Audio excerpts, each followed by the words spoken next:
All right, guys. So we just talked about linear acceleration, deceleration. So now we're going to incorporate lateral acceleration, deceleration.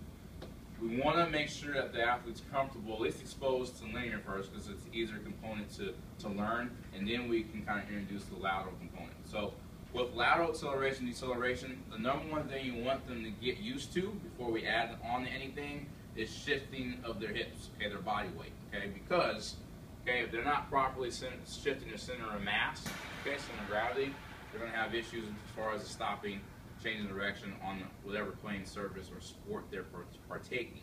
So you want to make sure, okay, that we're going to shift our hips. We have a wide base, okay, shift to the right, and then we want to make sure we shift to the left. So really loading on that hip, left side and right side. A common mistake that you'll see a lot with young athletes, as they shift, they'll pop up, okay. Two things: one, you're wasting energy, and two, the higher you're up, you're not as quick if you're low to the ground. Okay, so your center of mass will rise, and you're not as efficient. So we want to make sure we're staying nice and low. Okay, eyes up, chest up. Okay, we want to make sure what we can see in our given environment. Okay, so you're just shifting however you want to do that. We can go. Sometimes we'll go for time, for reps. Okay, initially you don't have to incorporate the arms, but then as they get comfortable with that, have them incorporate the arms, because they're going to do that when they're playing sports. Okay, so that's kind of our base thing that we start from a lateral position. Then from there, what we do, we introduce what's called a spider step.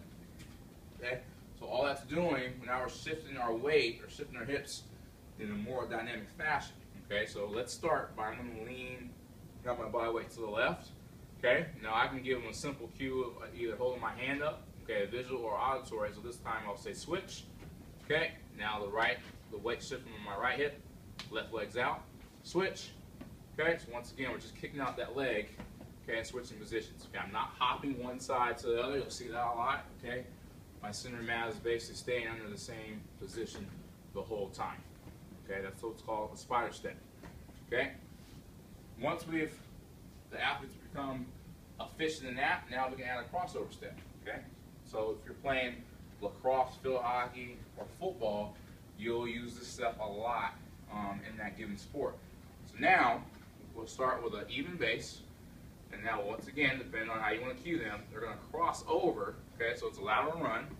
Okay, and then they're going to stop and lean opposite of which way they're going. Okay, so if I'm going to the right, and then if I slow down, okay, I'm going to lean to the left, because that's what direction I want to go.